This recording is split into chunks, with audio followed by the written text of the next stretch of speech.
So let us now move on to the next part of this lesson, which talks about potential energy in an external field. तो अब तक हमने पिछले lesson में ये देखा था कि किसी एक चार्ज की वजह से what is the potential setup in the space. अब हम ये देखने वाले हैं अगर स्पेस में एग्जिस्टिंग फील्ड है तो उस फील्ड की वजह से इस चार्ज की पोटेंशियल एनर्जी कैसे चेंज होती है। अब ये एनालिसिस इस लेसन में हम दो तीन चीजों का करेंगे। सबसे पहले सिंगल चार्ज पर क्या इफेक्ट पड़ती है एक्सटर्नल फील्ड का, that's the first thing that we will see. Then we will see दो चार्ज सिस्टम पर what is the effect of an external field अगर हम पोटेंशियल एनर्जी की बात करें। देन फाइनली हम ये देखेंगे कि डाइपोल की पोटेंशियल एनर्जी कैसे वेरी करती है इन एन एक्सटर्नल फील्ड, और हम इस लेसन को एंड करेंगे by studying the electrostatics of conductors. तो let's start understanding potential energy in an external field, और ये हम शुरू करेंगे by studying a single charge in an electric field. So let's say किसी रीजन में एक इलेक्ट्रिक फील्ड E प्रेजेंट है। इस रीजन में एक पॉइंट P सिचुएटेड है जिसकी पोजीशन वेक्टर R है। अब इस पॉइंट P पे पोटेंशियल क्या होगा, that's the first thing to understand.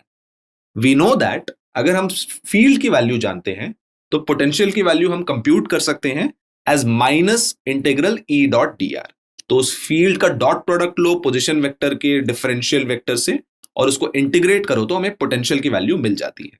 तो हमें पोटेंशियल की वैल्यू मिल गई किसी भी पॉइंट P पे।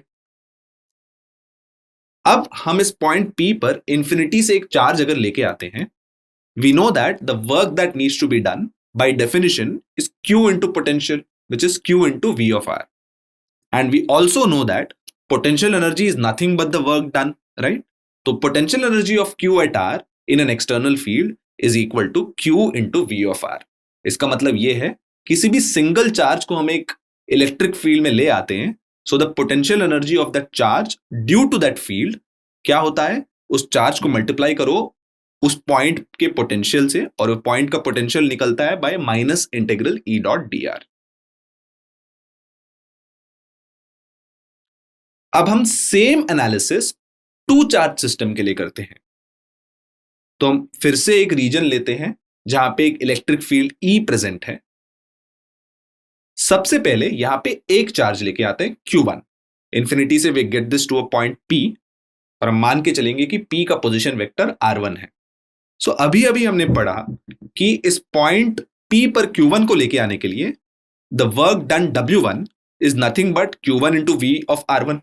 दो चार्ज Q की वैल्यू है Q1, उसको मल्टीप्लाई करो P पे जो पोटेंशियल की वैल्यू है V ऑफ R1, और V ऑफ R1 निकलता कैसे है, minus integral E dot dr। इस इंटीग्रल की वैल्यू हमें R1 वेक्टर के लिए निकालनी है। सो इससे हमें पहला वर्क मिल गया पहले चार्ज को लेके आने के लिए। अब पहला चार्ज इस फील्ड में आ गया। अब हम क्या करते हैं, इस पहले चार्ज को रखने के बाद हम दूसरे चार्ज को ले आते हैं दूसरे पॉइंट S पर, एंड लेट्स अज्यूम S के ओरिजिन से जो पोजीशन वेक्टर है वो R2 है, और S और P के बीच में जो SP वेक्टर है वो R12 के बराबर है। अब इसका मतलब यह है कि मुझे जो चार्ज Q2 को फील्ड में लेके आने के लिए सबसे पहले तो एक्सटर्नल फील्ड के खिलाफ वर्क करना पड़ेगा, E के खिलाफ वर्क करना पड़ेगा, बट मुझे एक और वर्क करना पड़ेगा Q1 के खिलाफ, क्योंकि अब ना सिर्फ फील्ड प्रेजेंट है, Q1 का एक्सटर्नल फील्ड प्रेजेंट है, Q1 का भी एक फील्ड प्रेजेंट है। तो मुझे इन दोनों को ओवरकम करने के बाद ही मैं Q2 को S पॉइंट पे लेके आ सकता हूं। अब work done against the external field ये बहुत सिंपल है, ये हमने सिंगल चार्ज के लिए जो निकाला that is nothing but Q2 into V of R2, but we also have to compute work done against the field due to Q1। अब इसकी वैल्यू क्या होगी, इसकी वैल्यू हमने देखी प्रीवियस लेसन में, देखा था हमने कि it is nothing but 1/4πε0 into Q1 Q2 by R12। ये कैसे आया, क्योंकि हम जानते हैं कि Q1 की वजह से जो पोटेंशियल है वो है Q1/4πε0 R12, और उस पोटेंशियल को मैं Q2 से मल्टीप्लाई करूं तो मुझे work done against the field due to Q1, Q1 की वजह से जो फील्ड है उसके लिए क्या वर्क करना पड़ रहा है Q2 को, वो मिल जाएगा। इन दोनों वैल्यूज को अगर मैं ऐड कर दूं तो I will get the net work done जो Q2 को S को लाने में लगता है। सो W1 is Q1 into V of R1, W2 is Q2 into V of R2 plus 1/4πε0 Q1 Q2 by R12। तो इसका मतलब यह है कि टोटल पोटेंशियल एनर्जी क्या होगा, इन दोनों वर्क का सम ही होगा, so it is nothing but Q1 into V of R1, जो work done to get Q1 होता है, and Q2 into V of R2 plus 1 by 4 pi epsilon naught Q1 Q2 by R12, and these last two terms are the work done against the external field plus work done against the field due to Q1.